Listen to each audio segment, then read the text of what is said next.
السلام عليكم يا ناس الخير. واش عمرك فكرتي بلي واحد الحاجة بسيطة شريتيها بالصدفة تقدر تكون هي الساروت اللي غيحليك أبواب العالم ما كنتيش كتحلم حتى بالوجود ديالو؟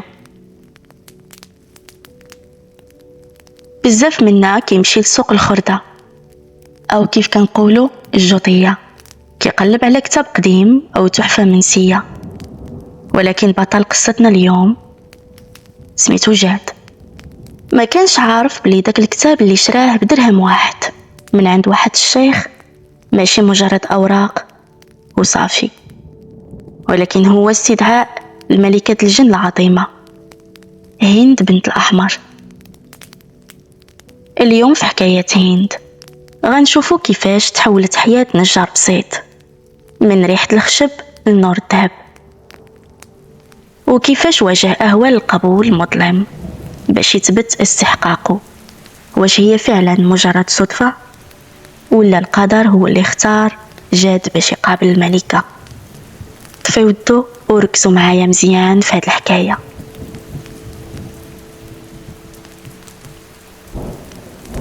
كان يا مكان في قديم الزمان في قلب بغداد القديمة، فين كيتلاقى صدى الأذان مع ريحة التوابل والمسك، كان كيعيش شاب سميتو جاد.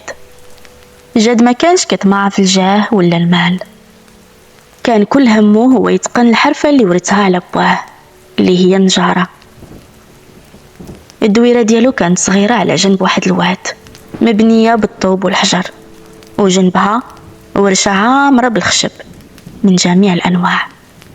جاد كان يتيم، باه خلاه وهو باقي صغير، وامو مسكينة ماتت نهار شافت عينيه الضو لأول مرة. اللي بقات ليه في الدنيا هي جداتو لالا الياقوت، مرا وقورة وجهها مرسوم بخطوط الزمان بحال شي خريطة ديال الحكمة. كانت كتجلس في الزاوية تسبح وتدعي ليه، وصوت تسبيحها كان هو الموسيقى اللي كيهدأ جاد من بعد نهار طويل ديال الخدمة. ايوا واحد الصباح والجو كان مغيم بضباب خفيف فوق الواد، جاد كمل الخدمة ديالو لواحد الزبون وقرر ياخد استراحة ويمشي للسوق. داك السوق اللي كتحس فيه بلي الحيوط براسها كتهضر بتاريخ بغداد. ووسط الزحمة والضجيج عينيه طاحت على واحد الراجل جالس في الركن، كان كيبان عليه الغموض، حوايجو كانت بالية. جاد بقلبو الرقيق قرب منه، ما بغاش يعطيه صدقة تجرح كبرياءه، هو يقرر يشري من عنده. ومد يدو لواحد المجلد غلافو من الجلد القاصح، لون بني غامق بحال لون الأرض المحروقة. الغريب في الأمر أن داك المجلد ما كان فيه لا عنوان ولا اسم كاتب، غير رموز هندسية كتحس بها كتحرك تحت صباعك. وقال له: بشحال هاد المخطوط يا الشيخ؟ هو يجاوبو الشيخ وعينيه كانت فيها واحد اللمعة غريبة. قال له: ماشي ديال البشر. وابتسم واحد الابتسامة خفيفة وقال له: هاد الكتاب يا ولدي ما كيتباعش، هو اللي كيختار صاحبه، خودو بدرهم واحد، وداك الدرهم غيكون هو أغلى ثمن دفعتيه في حياتك، أو ربما ممكن يكون أرخص ثمن على حسب شكون غتولي من بعد ما تسد الصفحة الأخيرة. جاد دفع الدرهم وخد الكتاب ورجع لدارو. ما كانش عارف بلي داك المجلد هو النداء اللي كانت كتسناه هند بنت الأحمر، وبلي ديك الليلة غتكون آخر ليلة كينعس فيها جاد وهو غير نجار بسيط. تابعوا معايا شنو غيوقع ملي غادي يتحل الكتاب.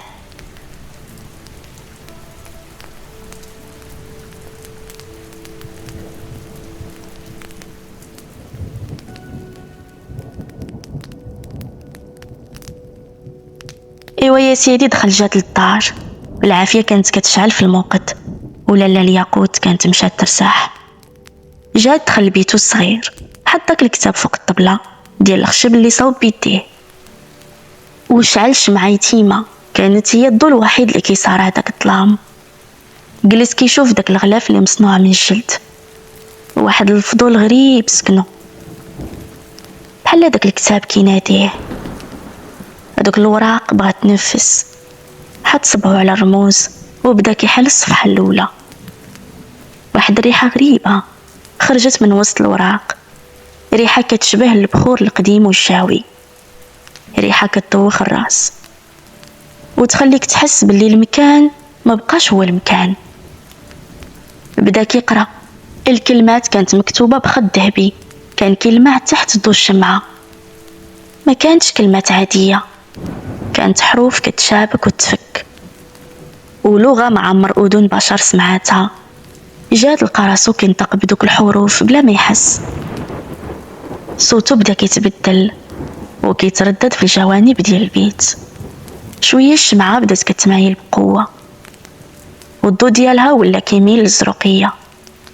النفس تقطعت في البيت وجاد حس بواحد البرودة قاصحة جمدات ليه الدم في عروقو. وفاش وصل لآخر سطر في الصفحة طفات الشمعة بوحدها. ووسط داك الظلام بدا كيظهر واحد الشعاع ديال الضو احمر كيتجمع وسط البيت حتى ولا على شكل مرة. جاد جمد في بلاصتو، النفس ما بقاتش كتخرج ليه. قدامو كانت مرة ما كتشبهش البشر، كانت طويلة لبستها كلها حرير حمر مطروز بالذهب وشعرها كحل طويل كيوصل حتى الأرض. ولكن اللي خلع جاد هما عينيها، عينين واسعين ولونهم حمر بحال الياقوت كيبرقوا وسط الظلام. قالت بواحد الصوت زلزل الحيوط ولكن فيه نغمة ديال الهيبة: أنا هند بنت الأحمر، ملكة جنون الأرض. شكون انت يا بني آدم اللي تجرأتي وحليتي كتاب العهد وناديتي عليا؟ جاد بدا كيتلعثم، لسانو تقال وقال: أنا جاد نجار بسيط، ما كنتش عارف، شريت الكتاب من السوق. ضحكات واحد ضحكة خفيفة خلات الدار كلها كترعد وقربات منه حتى حس بريحة المسك والبارود. قالت له: صدفة ما كيناش في عالمنا يا جاد، هاد الكتاب ما كيوقعش بين يدين أي واحد. انت ناديتيني وأنا جيت، ودابا هي غتكون قد هاد الخطوة، هي غتكون نهايتك في هاد الصفحة اللي حليتي. شاف فيها جاد بجرأة ما عرف منين جاتو وقال: شنو بغيتي مني يا ملكة؟ ابتسمت بواحد الطريقة غامضة وقالت: بغيت نختبر قلبك. كاين واحد الأمانة ديالي ضاعت وسط هاد المدينة من سنين طويلة، قلادة الدموع السبعة. إلا قدرتي تجيبها ليا غنفتح ليك كنوز الأرض اللي تحت رجليك وتولي أغنى من السلطان براسو، وإذا فشلتي روحك غتولي ملك لهاد الكتاب للأبد. جاد لقى راسو قدام اختيار ما فيهش رجوع. شاف ديك الهبة وقال: موافق، فين كاينه هاد القلادة؟ تابعوا معايا الحكاية نشوفوا الرحلة ديالو في السوق والبحث على القلادة.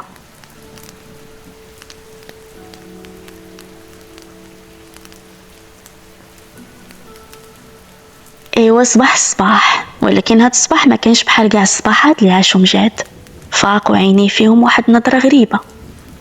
ريحة المسك ديال هند بنت الأحمر كانت باقا لاصقة في بيتو، وكان داكشي اللي وقع بالليل ما كانش حلم. هبط للسوق وهو كيقلب بين الوجوه. كلام الملكة كان كيتردد في ودنيه. القلادة ضاعت وسط الزحام والقلب جشع هو اللي خباها. بدا جاد كيسول الشيوخ الكبار والحرفيين القدام على قلادة الدموع السبعة، ولكن كلشي كان كيشوف فيه بشوفة ناقصة، وكاين اللي كيهرب منه بمجرد ما كيسمع السمية بحال هي شي لعنة. حتى وصل واحد الحومة مخبية في قاع السوق فين كاينين صحاب المجوهرات القديمة. تما لقى واحد الحانوت صغير مظلم وعامر بالغبرة. مول الحانوت كان راجل مسموم سميتو منصور الجشع، كان معروف باللي كيبيع ويشري في أي حاجة حتى لو كانت مسكونة. دخل جاد لعندو وعينيه كيقلبو. شويه لمحات عينو واحد الصندوق صغير محطوط فوق رف عالي. الصندوق كان كيخرج منه واحد الانين خفيف ما يسمعو غير اللي قلبو رهيف. قالو جاد: بشحال هاديك القلاده اللي في الصندوق؟ منصور شاف فيه بواحد الشوفه ديال الغدر وقال: هاديك ماشي البيع يا نجار، هاديك جابها ليا واحد المسافر وقال باللي اللي يلبسها كيشوف العجب واللي خباها كيملك الرزق، ثمنها غالي بزاف وما تقدرش عليه. جاد عرف باللي هذه هي القلادة وتذكر كلام هند باللي الذكاء هو السلاح. قرب من منصور وقال ليه: انا نجار وشفت الصندوق ديالك بدا كيتاكل من الجناب، الا خليتي هكا القلاده غتفسد وقيمتها غتمشي. خليني نصلح لك الصندوق ونعطيك طبله من الخشب النادر مقابل هذيك القلاده. منصور اللي كيموت على الهمزه طمع وفكر باللي القلاده اصلا بدات كتجيب ليه الكوابيس بالليل وبغى يتخلص منها بلا ما يبان الخسران. وافق منصور وعطى الصندوق لجاد. غير حط جاد يديه على القلاده حس بواحد الرعده ضربات في الجسم ديالو كامل. كانت القلاده مصنوعه من الذهب، فيها 7 ديال الحجرات حمرات كيشبهوا الدموع، وكل حجره وسط منها كيبان خيال كيتحرك. رجع جاد للدار وهو كيجري، سد عليه البيبان وحط القلاده فوق الطبله. غير حطها بدات الغرفه كتظلام بوحدها، وظهرات هند بنت الاحمر بطلعتها المهيبه، عينيها لمعوا بفرحه مخيفه وهي كتشوف امانتها رجعت. وقالت له: برافو عليك يا جاد، برهنتي بلي الذكاء ديالك فايت بزاف ديال الرجال اللي حاولوا قبل منك وفشلوا. قالتها وهي كتهز القلاده ديالها في يديها. شويه بدات القلاده كتذوب وسط يديها حتى اختفت. وقالت له: دابا جا وقت الوعد، الكنز اللي هضرت لك عليه ما كاينش في بلاد بعيده، هو تحت هاد الارض اللي واقف عليها، ولكن باش توصلو خاصك تنزل لواحد القبو منسي وتواجه الحارس الصامت اللي ما كيرحم حتى واحد. جاد بالعريقو وعرف باللي اصعب مرحله يلاه غتبدا. نكملو ونشوفو شنو غيوقع في القبو من بعد المواجهه ديالو مع الثور.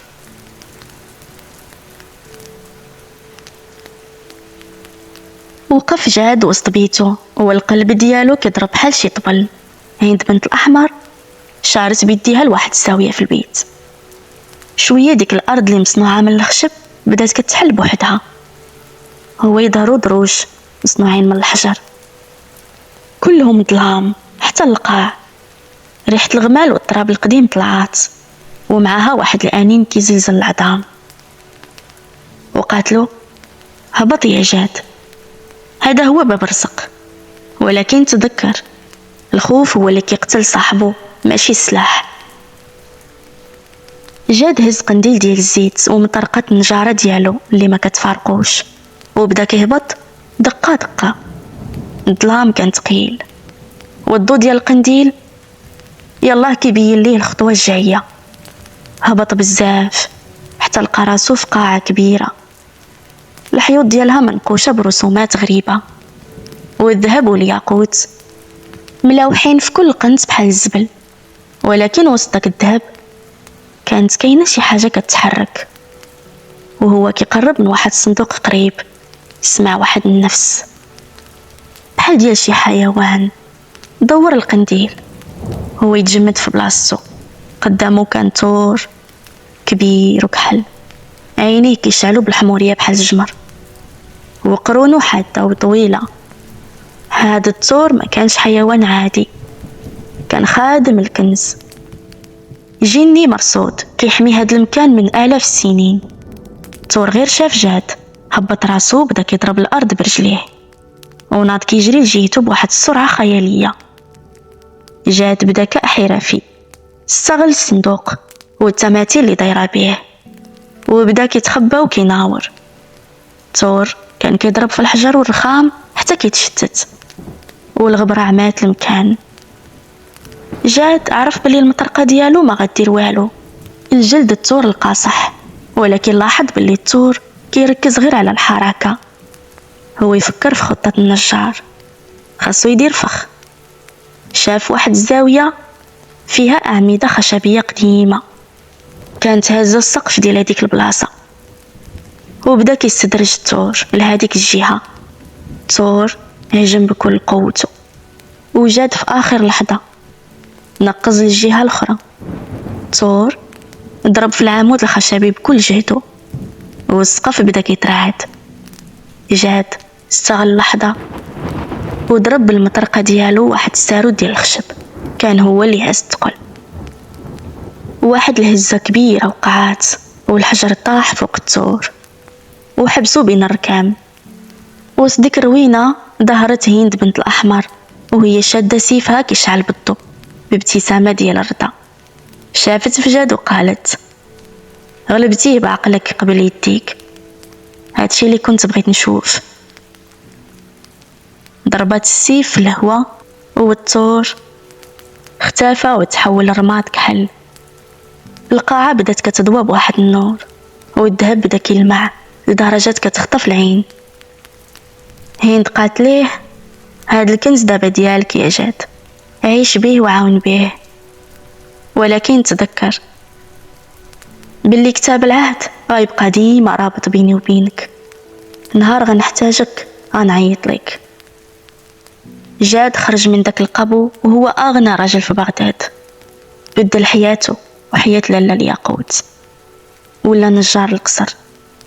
ولكن ديما ملي كيطيح الليل كيشوف كتاب العهد وكيتفكر ديك الليلة اللي قابل فيها ملكة الجن هند بنت الأحمر، ويعرف باللي الحكاية الحقيقية يالله بدات. وصلت الحكاية لنهايتها، خليتكم على خير.